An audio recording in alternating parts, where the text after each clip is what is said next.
My My name is name is Renata Odelia Martinez, and this is the Mitchell. story of I'm how I 30 learned that years sometimes the old and I people who live in gave you life are Seattle, the same Washington. ones who For try to most of erase my it. life, I've known one truth that shaped everything. In my parents' eyes, I was never the chosen one. That title always belonged to my younger sister, Thyra. I'm sitting here now in a cold conference room in Portland, Oregon. The leather chair squeaks every time I shift my weight. Across from me, my father, Halver Mitchell, sits with his arms crossed. My mother, Lysandra, fidgets with her purse strap. My sister Thyra stares at her hands, and Samuel Brooks, my grandfather's estate attorney, is about to read a will that will tear what's left of this family completely apart. But to understand why we're here, why this moment feels like the culmination of 30 years of invisible wounds, I need to take you back. Back to when I first learned what it meant to be the daughter no one chose to see. If you're listening from somewhere far away, drop your city in the comments so I can see how far this has traveled, and please, stay with me until the end. Thyra is 3 years younger than me, and from the moment she could toddle across our living room floor in Portland, the entire world around me began shifting toward her. I still remember my 7th birthday like it was yesterday, even though it was 23 years ago. Mom brought home a small cake from the grocery store, nothing fancy, just vanilla with pink frosting. She lit exactly 7 candles, handed me a disposable camera, and told me to make a wish.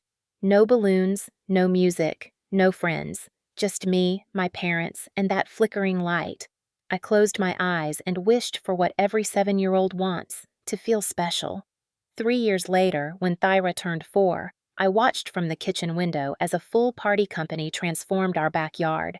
There was a massive bounce house, a cotton candy machine, a face painting station, and a woman dressed as Princess Elsa singing birthday songs. Over 20 neighborhood kids ran around screaming with joy. Thyra wore a glittering princess dress.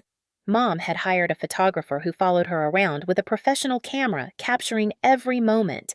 I stood at the sink, washing dishes from the morning, and I asked the question that had been building in my chest for 3 years. Mom, why didn't I get birthdays like that? She was arranging cupcakes on a tower display. She didn't even look up. Because you're older now, Odelia. You don't need those things anymore. But I was 10. I was still a kid. I still dreamed of wearing a princess dress, of having friends cheer for me, of someone putting their hand on my shoulder and saying, "You're special." That's when I started to understand. In this house, there were different rules for different daughters. As we grew older, the pattern became clearer. Everything I had, I earned myself. Everything Thyra wanted, she simply received. I saved nearly a year's worth of allowance, $5 a week from odd jobs around the neighborhood, to buy a pair of rollerblades I'd been dreaming about. They were silver with purple wheels, and I'd circled them in the sporting goods catalog so many times the page was worn. The day I finally brought them home, I was so proud. I laced them up in the driveway, wobbling and laughing as I tried to stay upright. Thyra saw me through the window. Within 30 seconds, she was crying. By that evening, Halver had driven to the sporting goods store and bought her a pair that cost twice as much. Top of the line, all the features, plus a matching helmet and knee pads. When I protested, not because I didn't want her to have rollerblades, but because I'd worked so hard for mine and she'd gotten hers by crying, Mom knelt down and put her hands on my shoulders. "Odelia, you're the older sister. You should know how to give in. That's what being mature means." I was 12 years old, and in that moment, I learned that my feelings didn't matter as much as Thyra's tears. In middle school, I made the volleyball team. Not only that, I was elected team captain by my coaches, the only 7th grader to ever hold that position at Lincoln Middle School. I was so proud. For the first time, I felt seen, important. Our championship game was on a Friday night in November. The gym was packed. I kept looking up at the stands during warm-ups, scanning for my family. They never came. After the game, which we won, by the way, I called home from the school office. Mom answered. "Where were you guys?" "Oh, honey, Thyra wasn't feeling well. She had a stomach ache, so we had to stay home with her." I said, "Okay." I said I understood. I hung up the phone and walked to the bus stop alone, my medal heavy around my neck, feeling like it meant nothing if no one was there to see me earn it. Later that night, I checked Instagram. Thyra had posted a photo from the ice cream shop downtown, smiling with Mom and Halvor, Caption: Best family night ever! I didn't say anything. I just closed my phone and stared at my ceiling until I fell asleep. There were so many moments like that. Small moments that added up over time until they weren't small anymore. In 10th grade, I won second place in a statewide writing competition. My essay was about what home meant to different people.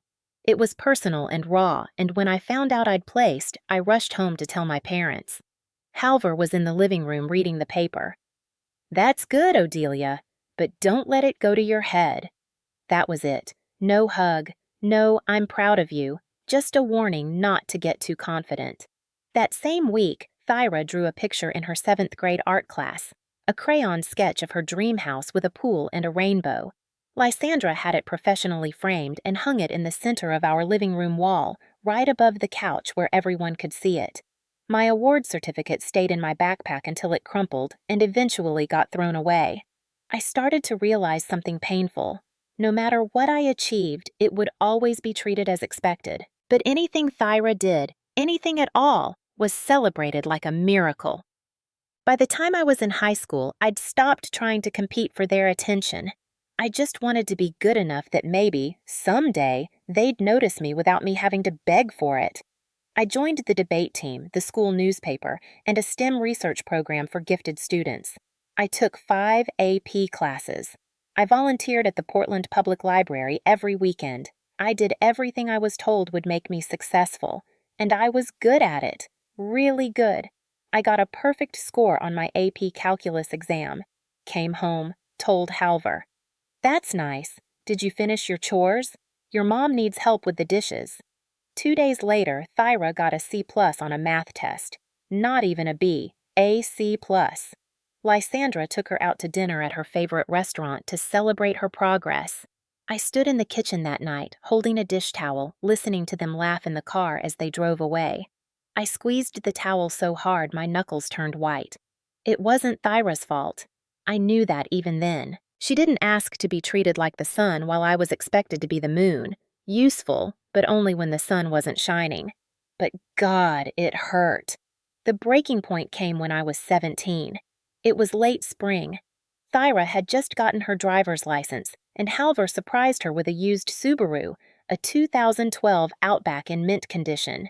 He spent the whole weekend teaching her how to drive it, patiently explaining every button and feature. I'd learned to drive 6 months earlier using Aunt Patricia's car. She let me borrow it on weekends, and I practiced alone in empty parking lots after my shift at the cafe, teaching myself how to parallel park by watching YouTube videos on my cracked phone screen. The night Thyra got her car, I couldn't sleep. I lay in bed staring at the ceiling, trying to figure out what I'd done wrong. Why I wasn't worth the same effort, the same love. At 2 a.m., I got up. I walked down the hallway. Halvor's office light was still on. I knocked. "Come in." He was at his desk, going through paperwork. He looked up, surprised. "Odelia? It's late. You okay?" I stood in the doorway, my heart pounding so hard I could hear it in my ears. "Dad, do you ever feel proud of me?" The question hung in the air. Halvor's face shifted, first surprise, then something that looked almost like discomfort. "What kind of question is that?" My voice cracked. "I just want to know, because I feel like no matter what I do, it's never enough. And Thyra doesn't have to do anything, and you're always so happy with her." Halvor set down his pen. He rubbed his eyes. "Odelia, before we dive in, I want to know you where you're don't watching need from. praise to Have you know ever you're had to fight for good. your place? You're smart. You're capable. You'll be fine." But that's not what I asked. He looked at me then, really looked at me, and what I saw in his eyes wasn't love or pride. It was frustration. "You're being selfish right now. Do you know that? Thyra needs more attention because she's not like you. She's sensitive. She needs guidance. You've always been fine on your own. That's a good thing." "I don't want to be fine on my own. I want to be your daughter." Halvor stood up, his chair scraping against the floor. "You are my daughter. But part of being in a family is understanding that not everything is equal. Sometimes people need more, and sometimes people need less. You're strong, Odelia, so you get less. That's just how it is." I stood there, feeling something inside me crack. Not break, crack. like ice on a frozen lake starting to fracture. "Okay," I said quietly. "I understand." I turned and walked back to my room. I didn't cry. I just lay down and stared at the wall until the sun came up. I never asked that question again, but I did start listening at doors, and a week later, I heard Halvor talking to Lysandra in their bedroom. "She's getting more and more like my mother every day. Cold, calculated, always keeping score. Maybe we should try to—" "No, I won't raise another Dorothy. I won't let her turn into that." I pressed my back against the hallway wall, my breath shallow. So that was it. I reminded him of someone he hated, and Thyra reminded him of someone he loved, and I was being punished for being born with the wrong face, the wrong personality, the wrong everything. The final straw came in the spring of my senior year. I'd applied to Clarkford University, one of the most prestigious schools in Oregon, with an acceptance rate below 10%. I didn't tell anyone I'd applied. I didn't want to deal with the disappointment if I didn't get in. But I did get in, and not just that. I got a full academic scholarship, everything covered: tuition, room, board, even a yearly stipend for books and supplies. When the acceptance letter arrived in the mail, I ripped it open right there on the front porch. I read it 3 times to make sure it was real. Then I ran inside. Lysandra was in the kitchen, unloading groceries. Halvor was in the living room watching TV. Thyra was upstairs. "Mom! Mom! Look!" I handed her the letter, my hands shaking. She glanced at it, her eyes skimming the words. "Clarkford," she said slowly. "That's far." "It's 2 hours away, Mom. That's not—" "Are you sure you can handle the pressure? It's a very demanding school. You've always been so hard on yourself."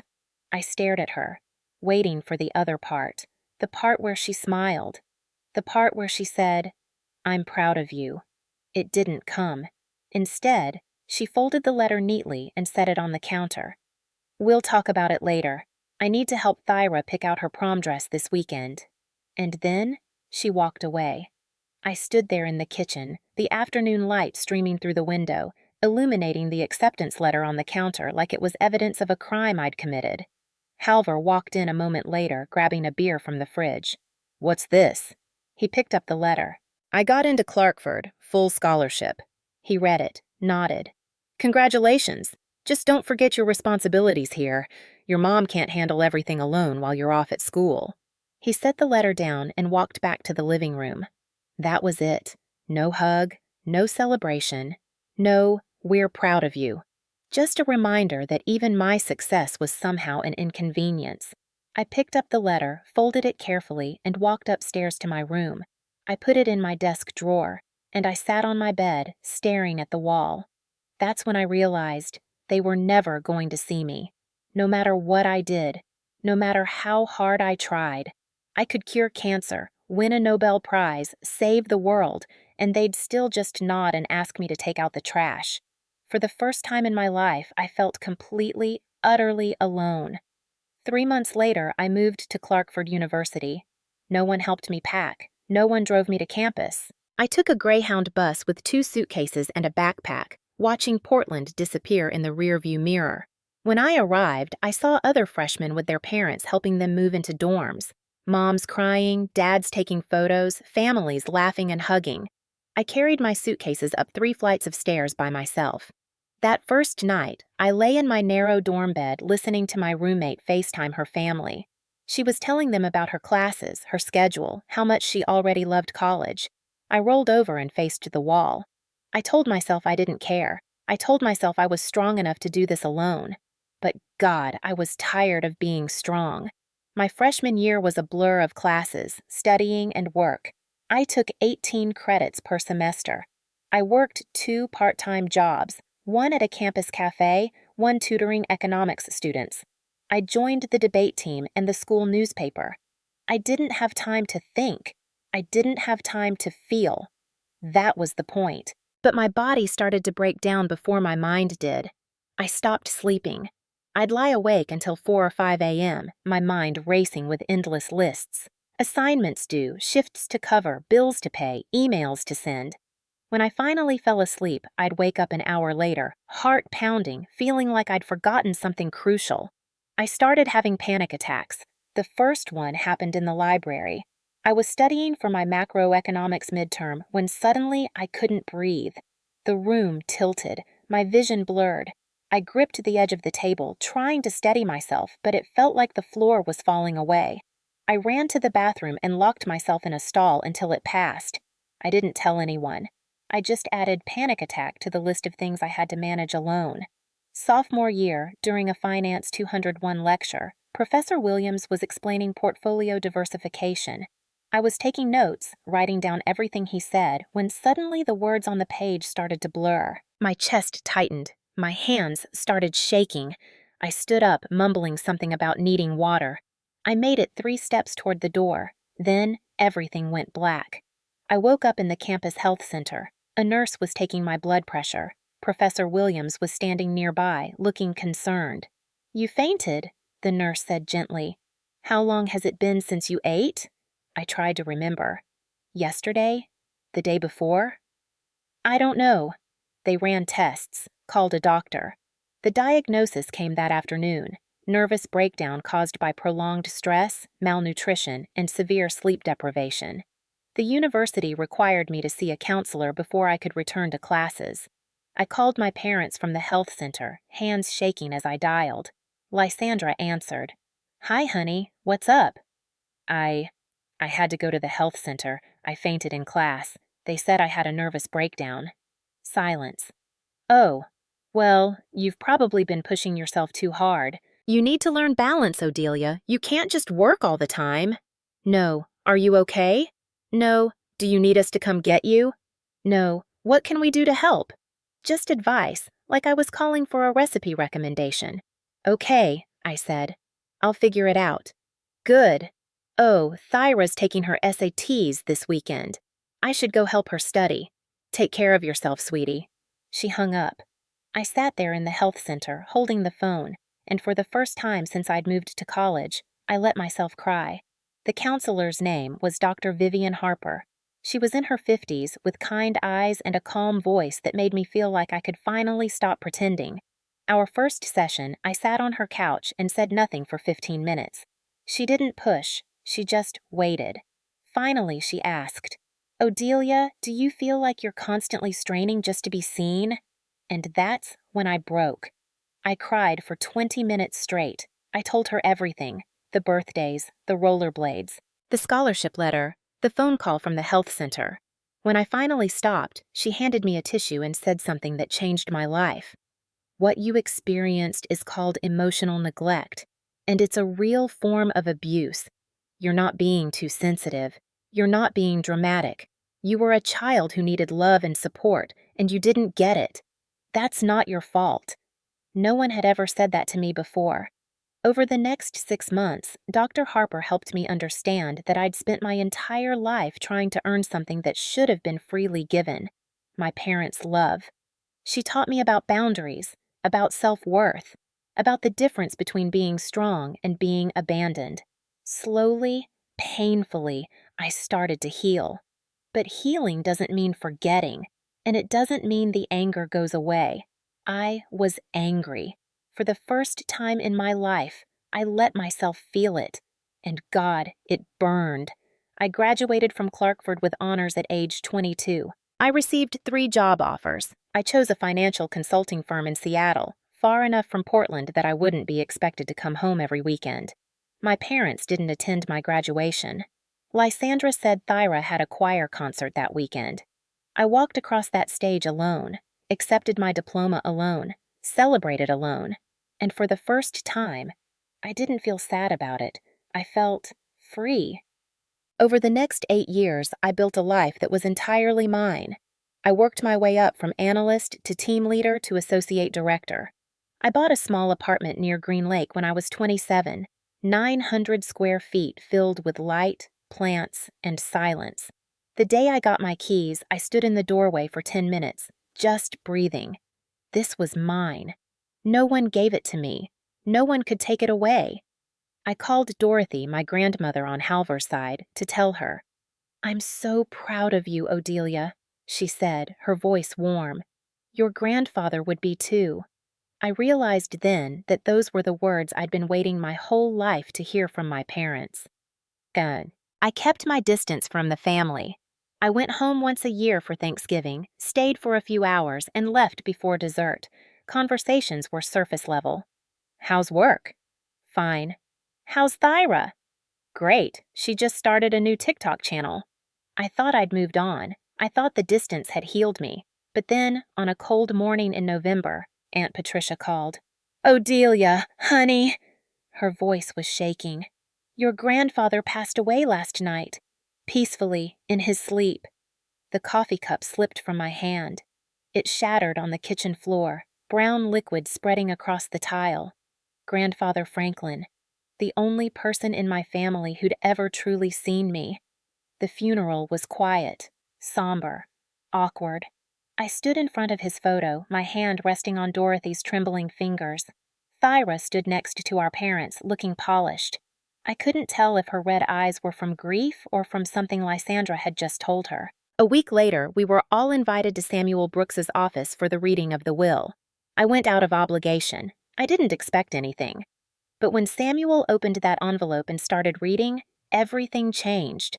All of my personal assets, including real estate, investment accounts, and savings, shall be equally divided among my 3 grandchildren, Odelia Mitchell, Thyra Mitchell, and Garrett Mitchell. The room went silent. The total value to be divided is approximately $1.5 million. Each recipient will receive $500,000. I felt the air leave the room, not because of the money, but because I knew in that moment that my parents would never let this go. And I was right. Samuel Brooks adjusted his reading glasses and continued.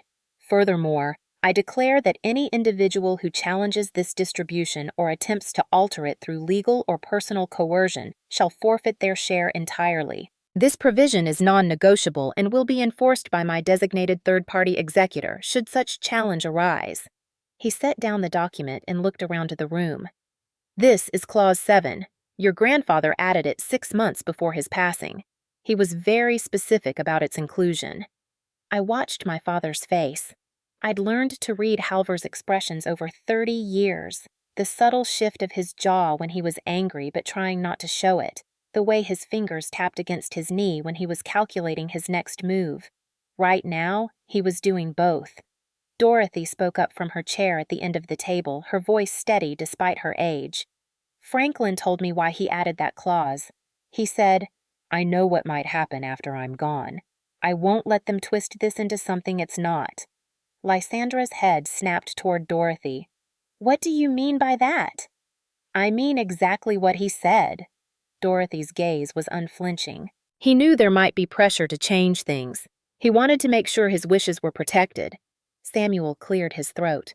Mrs. Mitchell, your husband also left this for you. He handed Dorothy a sealed envelope. He instructed me to give it to you if anyone contests the will. The envelope sat on the table like a small bomb. Halvor stood up abruptly. I think we're done here. Actually, Samuel said calmly, there are a few more administrative details we need to. We're done. Halvor walked to the door. Lysandra scrambled to follow him, grabbing her purse. Thyra looked between our parents and me, confusion written all over her face. She stood slowly, mouthed, I'm sorry, to me, and left.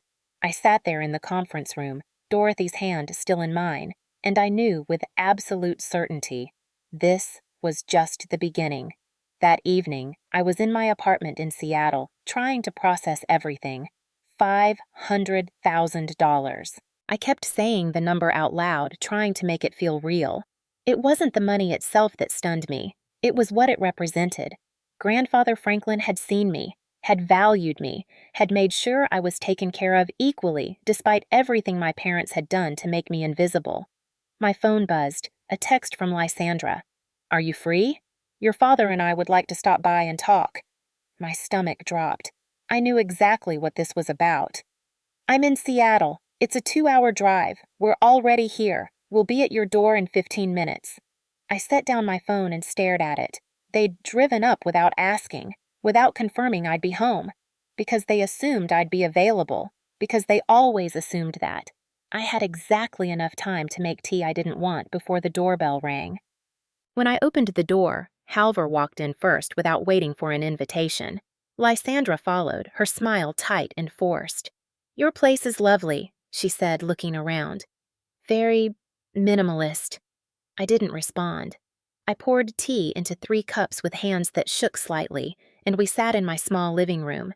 The living room I'd furnished myself, in the apartment I'd bought myself, in the life I'd built without any help from them. The silence stretched. I wasn't going to make this easier by speaking first. Finally, Halvor set down his cup. He didn't look at me. "Odelia, your mother and I have been talking. We think it would be fairer if you gave your share of the inheritance to Thyra." I'd known it was coming, but hearing it out loud still felt like a slap. "Fairer," I repeated. The word tasted bitter. "She's struggling," Lysandra jumped in, her voice taking on that pleading tone I remembered from childhood. "She's only working part-time at that bakery in Portland. She just broke up with her boyfriend. She doesn't have savings like you do, or a career, or a college degree?" I asked quietly. "Because I paid for that myself. Or this apartment, because I bought this myself. Or the stability you're talking about, because I built that myself." "Odelia." Halvor's voice had that warning tone. "Don't be difficult." "I'm not being difficult. I'm stating facts." He leaned forward, elbows on his knees. "Your grandfather's money was meant to help family. Thyra is family. She needs help. He gestured around my apartment. "You're doing fine. You have a good job, a nice place, a car. What do you need it for?" The question hung in the air like smoke. What did I need it for? The question beneath the question was clear. What right did I have to keep something when Thyra wanted it? "Grandfather left it to me," I said slowly, carefully. "He made that choice. Not me, not you. Him." Lysandra's face crumpled. "If he really understood Thyra's situation, I'm sure he would have wanted you to share. He loved you both equally." "Did he?" The words came out sharper than I intended. "Because that's funny. Because my whole life you've made it very clear that you don't love us equally. So why would you expect me to believe Grandfather did?" "Odelia Marie Mitchell." Halvor stood up. His voice was cold, controlled, dangerous. "Do you not remember who raised you, who fed you, who paid for your braces, your school supplies, drove you to volleyball practice, made sure you had a roof over your head?" There it was, the debt, the invisible ledger they'd been keeping my entire life. "I remember," I said quietly, standing to face him.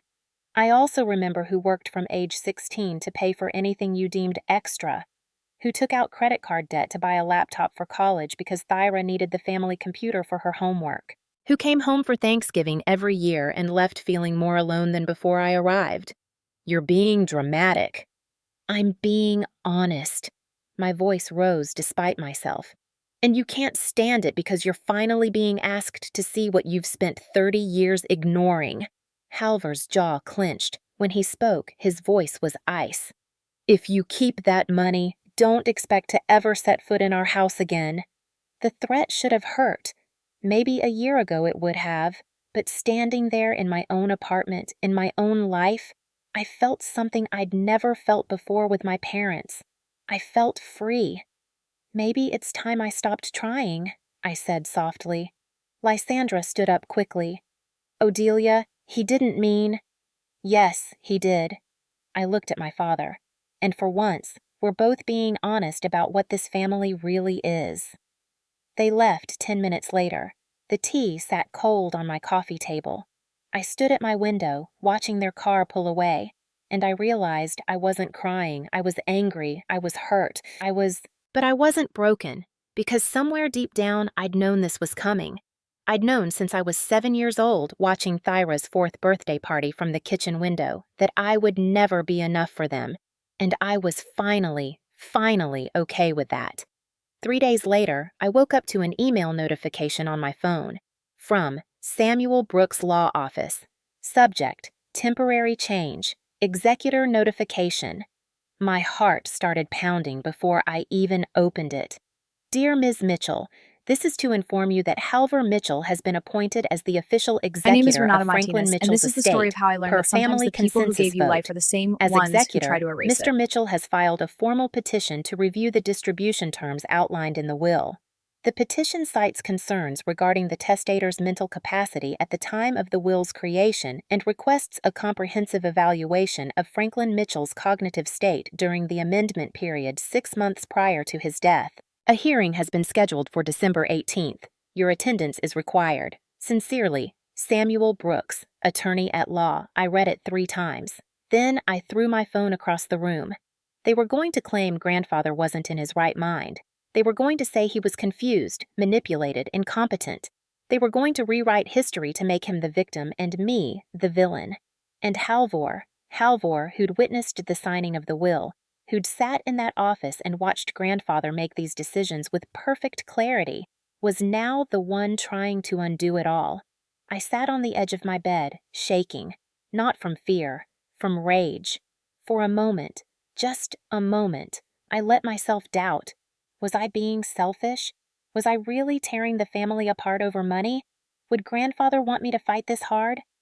I called Naomi, my friend from college. She answered on the second ring. Dee, what's wrong? I told her everything. When I finished, she was silent for a long moment. Odelia, she said finally, your grandfather wasn't confused. He saw exactly who you were and who they are. Don't let them gaslight you into giving up what's rightfully yours. This isn't about money. This is about them finally having to acknowledge that you matter. She was right. This wasn't about money. It was about 30 years of being told I didn't deserve the same love, the same attention, the same value as my sister. And I was done accepting that. The next day, I drove to Spokane to see Dorothy. The red brick house looked smaller than I remembered, but it still felt like the only place in my childhood where I'd ever been truly welcomed. Dorothy answered the door, pulled me into a tight hug, and said, I've been expecting you. We sat at her kitchen table, the same table where grandfather and I used to do crossword puzzles together on Sunday mornings while everyone else was at church. Grandma, I started, did you know Dad was going to do this? She sighed deeply, stood up, and retrieved a thick folder from the cabinet above the refrigerator. I didn't know for certain, she said, setting it in front of me, but Franklin did. I opened the folder. Inside were printed emails dated from 8 years ago. From Halvor Mitchell to Franklin Mitchell. Subject, estate planning discussion. Dad, I've been thinking about your will. I know you want to be fair to all the grandkids, but I think we need to consider their individual circumstances. Odelia is independent. She's always been able to take care of herself. She doesn't need financial help. Frankly, she'd probably be uncomfortable accepting it. She's got her pride. You know how she is. But Thyra is different. She's sensitive. She needs security and support. She's not built for the kind of struggle Odelia seems to thrive on. I'm not saying cut Odelia out completely, but maybe a smaller portion? Something symbolic? An equal split wouldn't really be fair when you consider their different needs and capabilities.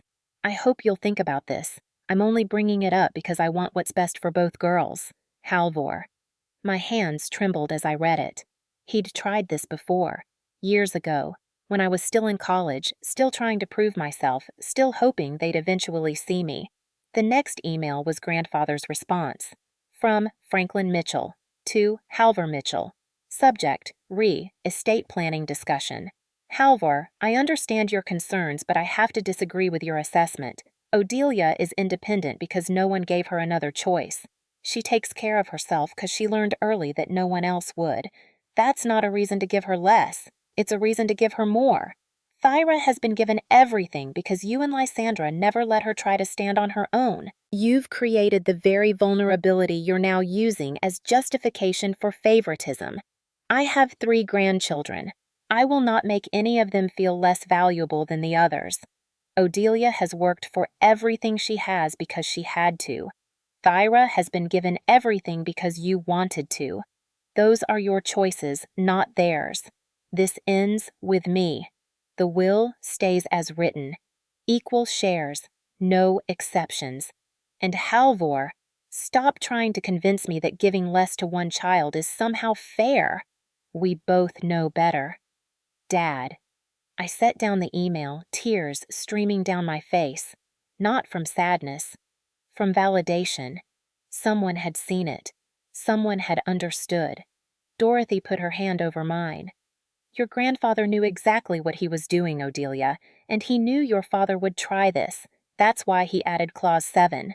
She pulled out another document, the original will amendment, with grandfather's handwritten notes in the margins. If Halvor contests this, he proves exactly why this clause was necessary. He spent 30 years teaching Odelia she doesn't deserve equal treatment. I won't let him do it from beyond the grave. Dorothy handed me a USB drive. This has everything: audio recordings from the will amendment meeting, his medical records from that month showing perfect cognitive function, and his personal journal entries. Samuel Brooks has copies, but I want you to have them too. I took the drive, gripping it tightly. Why didn't you stop them before? I asked quietly. Why didn't you say something when I was growing up? Dorothy's eyes filled with tears. I tried, more than once. But Halvor, she took a shaky breath. My mother-in-law, my husband's mother, was cruel to him. Cold, critical, always compared him to his brother Thomas. When you were born and you looked like her, acted like her, strong and independent, it triggered something in him. He started seeing you as a reminder of his pain instead of as his daughter. So I was punished for reminding him of someone else, I said, the pieces finally clicking into place. Yes, and I should have fought harder to protect you. I'm sorry I didn't. I sat there, holding the USB drive, feeling the weight of 30 years of invisible wounds finally being acknowledged. I'm going to fight this, I said, not for the money, for him, because he saw me when no one else did. Dorothy squeezed my hand. That's exactly what he hoped you'd do. The hearing was held in a cold, sterile conference room at Samuel Brooks's office. Everyone was there. Halvor and Lysandra sat on one side of the long table, their lawyer, a stern man named Richard Peterson, beside them. Thyra sat next to them, looking miserable. I sat on the other side with Samuel.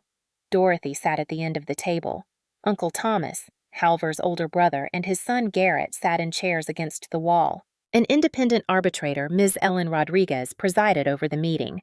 Richard Peterson began with his opening statement, painting a picture of a confused old man, possibly suffering from early dementia, making rash decisions without proper consideration. Samuel countered with medical records, testimony from grandfather's doctor, and audio recordings from the will amendment meeting where Franklin Mitchell was articulate, sharp, and absolutely clear about his intentions. Then came the emails. Samuel projected them on the screen for everyone to see. Halvor's request, Franklin's refusal, the dates, the clarity, the deliberateness. Halvor's face went white. These emails show that Mr. Mitchell was not only mentally competent, but that he anticipated this exact challenge, Samuel said calmly. He added Clause 7 specifically to prevent what is happening in this room right now. Lysandra turned to Halvor, her voice sharp with panic. You told me this would work. You said we had a case. Enough, Halvor said through clenched teeth. Uncle Thomas stood up from his chair against the wall. Halvor, you witnessed that will. You signed it as a witness. You sat in that room and heard every word Dad said. How can you now claim he wasn't competent? Stay out of this, Thomas. No. Thomas's voice was firm. You signed that document. You validated it. And now you're trying to undo it because you don't like the outcome. That's not protecting your daughter. That's punishing the other one. The room fell silent. Ms. Rodriguez looked at Richard Peterson. Do you have any additional evidence to support your claim of diminished capacity? Richard shuffled his papers. We would need more time to gather. No, Ms. Rodriguez said. You don't, because there isn't any.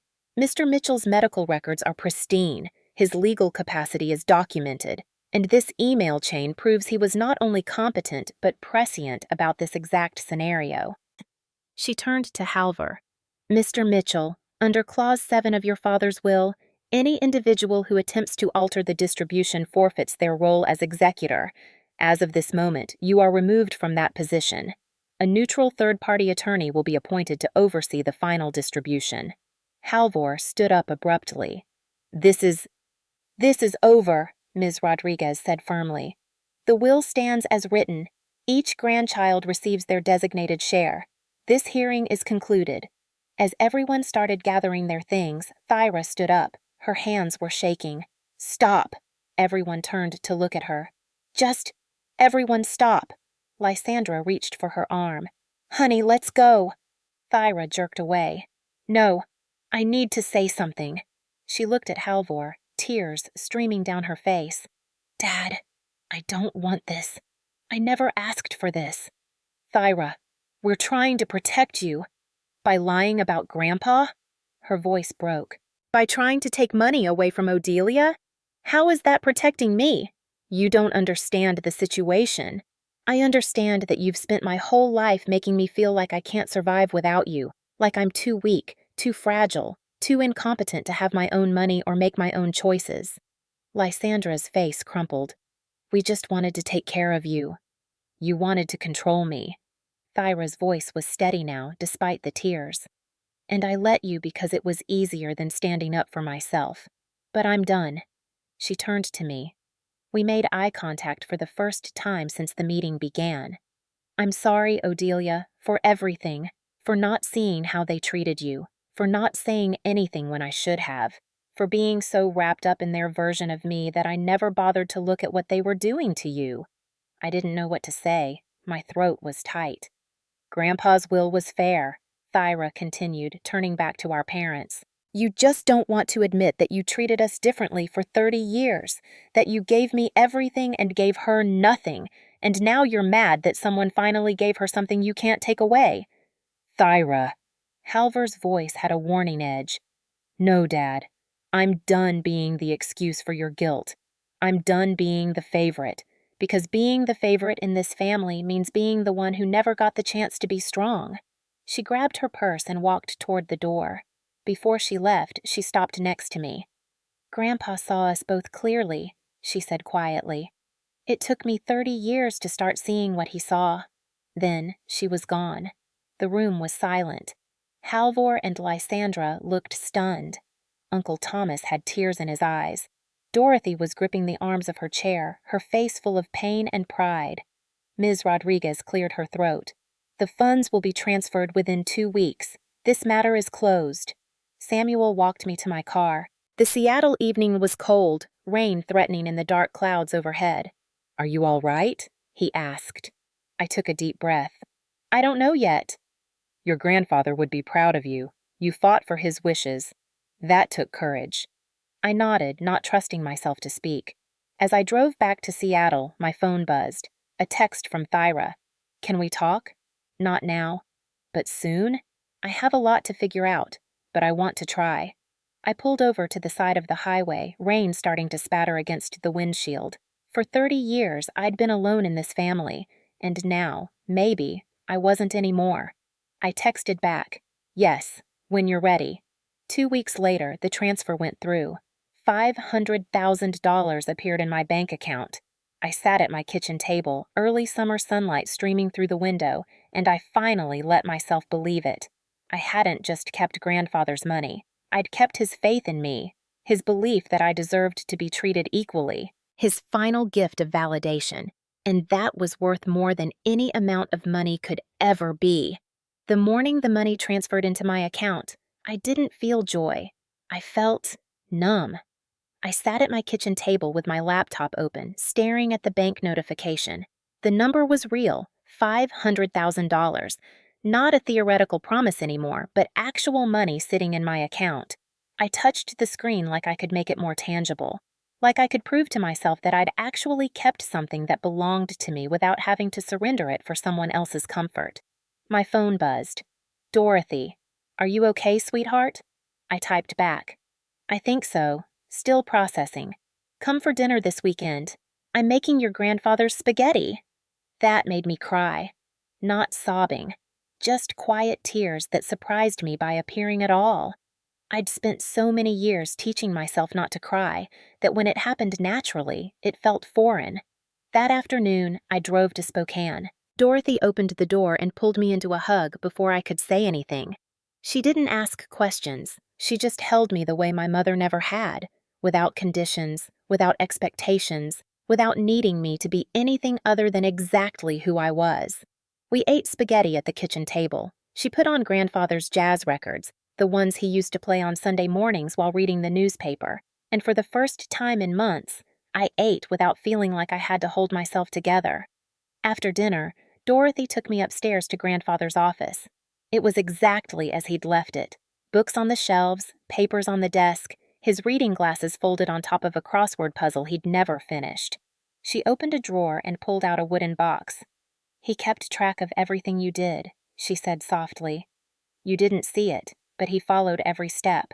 Inside the box, my first article from the high school newspaper, my Clarkford scholarship letter, my graduation photo, a note in his handwriting, "Odelia Mitchell, proof that strength doesn't come from being favored.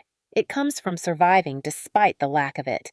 I held that note for a long time, reading it over and over until the words blurred. "He didn't split the inheritance equally out of obligation," Dorothy said. "He did it because he believed you deserved a fresh start, without the weight of 30 years of injustice hanging over you." When I left that night, I didn't just feel like I'd kept money. I felt like I'd reclaimed something deeper, something that had been taken from me before I was old enough to defend it. My voice. The family's retaliation began quietly, then escalated.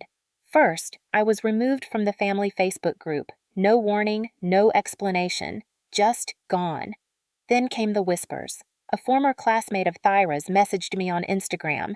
"Hey, I heard you manipulated your grandpa when he was sick. That's really messed up. I thought you were better than that."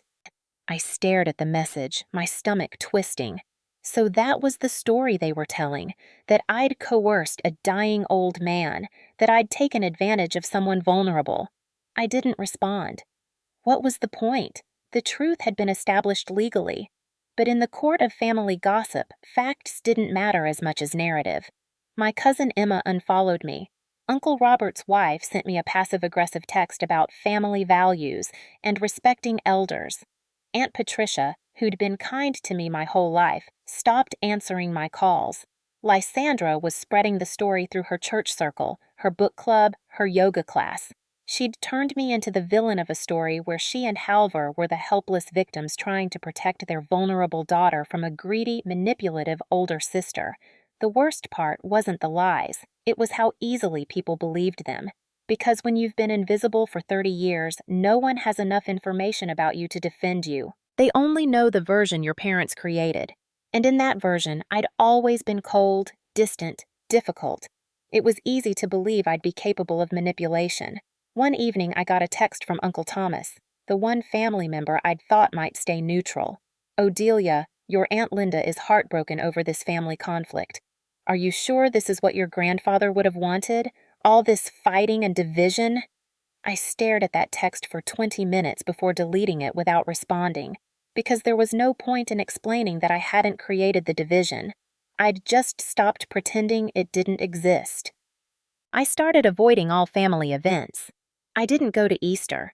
I spent the 4th of July alone in my apartment, watching fireworks through the window. When Thanksgiving came around, I didn't even receive an invitation. The isolation was painful in a way I hadn't expected. Not because I missed those people. Most of them had never really seen me anyway. But because it confirmed what I'd always suspected. I was only acceptable when I stayed small, stayed quiet, stayed in my assigned role. The moment I stood up for myself, I became expendable. I went back to therapy with Dr. Harper. Some nights I still woke up at 3 a.m., my chest tight, wondering if I'd made the right choice. Wondering if being right was worth losing every connection to my childhood, my family, my history. "You didn't lose them," Dr. Harper said during one session. "They lost you. There's a difference." It doesn't feel different. I know. But grief over losing something toxic is still grief. You're allowed to mourn what you wish they had been, even while accepting what they actually were. That helped. A little. 3 weeks after the hearing, Thyra called. It was late, after 10 p.m. I almost didn't answer. "Odelia?" Her voice was shaking. "Yeah? Can we talk? I mean, not like a big thing. I need to tell you something." "Okay." She took a shaky breath. Mom's been telling everyone you manipulated Grandpa, that you made constant demands, threatened to cut off contact with the family, convinced him to rewrite the will when he was too weak to think clearly. I closed my eyes. I know. I told her it wasn't true. I told her I was there at the hearing, I heard the evidence, I saw the emails, and she looked at me like I'd betrayed her. Thyra, she said if I keep defending you, she'll never forgive me. The silence stretched between us. Have you ever thought, I said carefully, that a family that only loves you when you stay quiet might not actually be love at all? Thyra was quiet for a long moment. Yeah, she whispered. I've been thinking about that a lot lately. What are you going to do? I don't know. They make me feel like I'm doing something wrong just because I started thinking differently, like questioning them is the same as betraying them. That's how control works, I said gently. They don't need chains when guilt does the job. Another pause. Will you help me? Thyra asked, her voice small. Figure this out? I don't expect you to fix anything, or I just don't want to do this alone. Something in my chest loosened. Not forgiveness exactly, but something softer than the anger I'd been carrying. Yeah, I said. I will. Over the next few months, I started making decisions about the money. Real decisions. Not reactive ones, but intentional choices about the life I wanted to build. First, I paid off my student loans, $45,000. Gone. When I clicked the final payment confirmation, I didn't feel triumphant. I felt relief, deep, bone-tired relief, like I'd been carrying a backpack full of rocks and someone had finally let me set it down. Then I upgraded my apartment, not lavishly, just comfortably. I replaced the old sofa with a soft olive green chaise that actually supported my back. I installed larger windows that opened onto the balcony. I planted herbs in small pots, lavender, mint, basil, and every morning I'd make tea using grandfather's old teapot while looking at the plants. It sounds simple, but it felt revolutionary. For the first time in my life, my home felt like a place designed for peace, not just survival. I put aside $20,000 for continued therapy. I invested $250,000 in index funds, boring, stable, the kind of long-term planning that made me feel secure. I kept $100,000 as an emergency fund, and I did something that surprised even me. I paid for Thyra's first semester of community college tuition. When I told her, she tried to refuse. Odelia, I can't accept that. After everything. This isn't Mom and Dad taking care of you, I interrupted. This isn't about control or obligation or keeping you dependent. This is me choosing to support someone who stood up for herself. That's different. She was quiet for a moment. Then, thank you. You're welcome. It felt good. Not because I was being generous, but because I was making a choice, my choice, about how to use resources that finally belonged to me. But I want to be honest. It wasn't all healing and growth. Some days I still woke up feeling guilty. Some days I wondered if I was being selfish, if I'd destroyed my family over money, if grandfather would actually be proud or disappointed by the fallout. Dr. Harper called it survivor's guilt. You survived a toxic system, she explained, and now you're carrying guilt for escaping when others are still trapped in it. That's normal, but it's not true. What do I do with it? You let it exist. You don't fight it or try to logic it away. You just acknowledge it and keep moving forward anyway. So that's what I did. 4 months after the hearing, Thyra asked to meet for coffee. We chose a neutral place, a small cafe near Portland State University, halfway between Seattle and our parents' house. She looked different. Her hair was pulled back in a simple ponytail, no makeup. She wore jeans and a PSU sweatshirt, and she looked tired, but also more alive than I'd ever seen her. I enrolled at community college, she said after we ordered. Social work major. I blinked. Social work? She nodded, wrapping her hands around her coffee mug. I want to help people who've been hurt by their families. People like you. She paused. People like me. Thyra, I knows what you're going to say. That I don't have experience, that I don't understand, that I was the favorite. That's not what I was going to say. She looked up at me, surprise written across her face. I was going to say, I think that's brave. Her eyes filled with tears. Really? Really. We sat in silence for a moment, the cafe noise humming around us. Mom and Dad asked me to do something, Thyra said quietly. A couple weeks after the hearing, they wanted me to sign papers to temporarily transfer my inheritance into Mom's account. They said it was for tax purposes, that they'd help me manage it better than I could on my own. My chest tightened. What did you do? I said no. She looked at me. And Mom told me I was no longer her daughter. Jesus, Thyra. She said I'd been poisoned by you, that I'd turned into someone she didn't recognize, that I was choosing money over family. I'm sorry. Don't be. Thyra's voice was firm, because she was right about one thing. I have turned into someone she doesn't recognize, but that's because I'm finally becoming myself instead of the version of me she needed. I reached across the table and took her hand. I was jealous of you my whole life, Thyra said, tears streaming down her face now. Not because you didn't get attention, because you could make your own choices. I didn't know how to do anything without their approval. Everything I did because they told me to. I thought that was love, but it was just control dressed up as protection.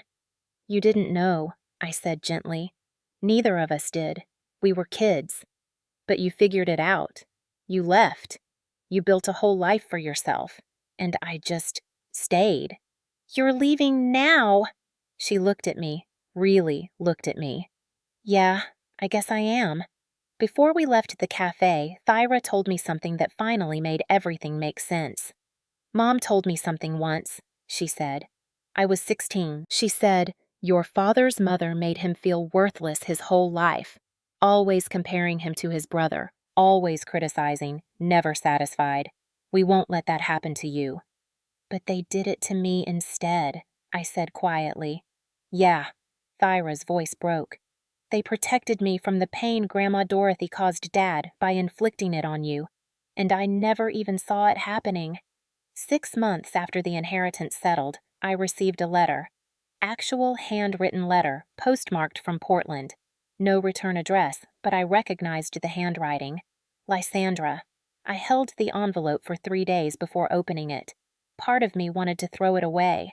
Part of me was terrified of what it might say. Part of me desperately needed to read it. Finally, on a rainy Seattle evening, I sat at my kitchen table and opened it. Odelia, I don't know if you'll read this. Part of me hopes you won't. Because if you do, I'll have to face the fact that I'm admitting something I've spent 30 years denying. Your father and I have had a lot of time to think since the hearing. Or maybe I've had time to think and he's still angry. I don't know anymore. We don't talk the way we used to. When you were born, I watched your father's mother treat him like he was never good enough, never smart enough, never successful enough, always second to Thomas. It broke something in him that I don't think ever healed. I promised myself I would never do that to my children. I would never create that kind of wound. But I did. I just inflicted it on a different child. I told myself Thyra needed more because she was softer, more vulnerable, more fragile. And you were so strong, so capable, so independent. I thought you'd be fine. I thought strength meant you didn't need support. The truth is, I was afraid. Afraid you'd grow up cold like your father's mother. Afraid you'd be hard to reach, difficult to love. Afraid you wouldn't need me. So I chose Thyra, every single day, in 1,000 small ways. I chose her over you. I see now what I couldn't see then. You weren't naturally independent. We made you that way. We gave you no choice but to be strong because we refused to be there when you needed us. Your father sees you as a reminder of his mother. He always has. And instead of protecting you from his unresolved pain, I let him project it onto you. I was complicit in your loneliness. I'm not asking for forgiveness. I don't think I deserve it. I'm not even asking you to respond to this letter. I just need you to know. It was never about you not being enough. It was about me being too afraid to see you clearly. I don't know how to fix this. Maybe it's too late. Maybe some damage can't be repaired. But if you ever want to talk, really talk, not just perform the script of mother and daughter, I'm here. I'm sorry, Odelia. I'm so deeply sorry. Mom. I read the letter 3 times. The first time, I felt anger, rage that it took this long, that it required a legal battle and family destruction for her to finally see what she'd done.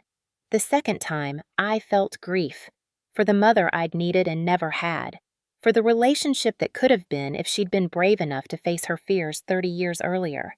The third time, I felt nothing, or maybe not nothing, maybe acceptance. This was who she was. This was all she was capable of giving, and that wasn't my fault. I folded the letter carefully and put it in a drawer. I didn't throw it away, but I didn't respond either. Maybe someday I would. Maybe someday I'd be ready to have that conversation, but not today. 1 year later. It's been a year since the inheritance was settled. I'm sitting on my balcony in Seattle, watching clouds move across the skyline. It's Saturday morning, and Thyra is visiting for our weekly coffee ritual. She's in her second year at Portland State now. She transferred from community college last semester. She's studying social work and psychology, and she's thriving in a way I've never seen before. Mom asked me again if you'd come to Thanksgiving, Thyra says, sitting in the chair next to mine. What did you say? I said you'll decide when you're ready, and maybe you'll never be, and that's okay. I look at her, surprised. A year ago, that answer would have been impossible for her. Thank you. She shrugs. I'm just telling the truth. You don't owe them access to you just because they're family. Family has to be earned. We sit in comfortable silence for a moment, drinking our coffee, watching the city wake up below us. Have you ever had to fight for your place? Have you place? thought about what you're going to do with the rest of the money? Thyra asks. I nod. I'm enrolling in a low residency counseling certification program. 2 evenings a week. Really? Yeah. I've been volunteering at a support center for adults from dysfunctional families. It's small, just weekend sessions. But I want to do more. I want to be the person for others that I never had. Thyra smiles. Grandpa would be proud. I think so too. Later, we walk around Green Lake together. Thyra tells me about her internship at a teen center, about a girl she's working with who reminds her of herself, desperate for approval, unable to see her own worth. I told her something you told me, Thyra says, that a family that only loves you when you stay quiet isn't really love. What did she say? She cried. Then she said, no one's ever said that to me before. I understand that feeling completely. I haven't spoken to Halver in over a year. Lysandra texts occasionally, surface-level things about the weather, about a recipe she thinks I'd like. I respond sometimes. Brief, polite, distant. It's not forgiveness. It's not reconciliation. It's just acknowledgement that we exist in the same world, even if we no longer share the same space. Is it healed? No. Is it healing? Maybe. Is it enough? For now. That evening, after Thyra leaves, I sit at my desk and open my laptop. I've been writing down my story, not for publication, but for processing, for remembering, for making sense of 30 years of feeling like I was invisible. I read the last paragraph I wrote. People ask if I regret fighting for the inheritance, if it was worth losing my family over money. But I didn't lose my family. I lost people who only loved a version of me that never actually existed. People who needed me to stay small so they could feel big. And I found my sister, the real version of her, not the one our parents created. I found my grandmother Dorothy. I found myself.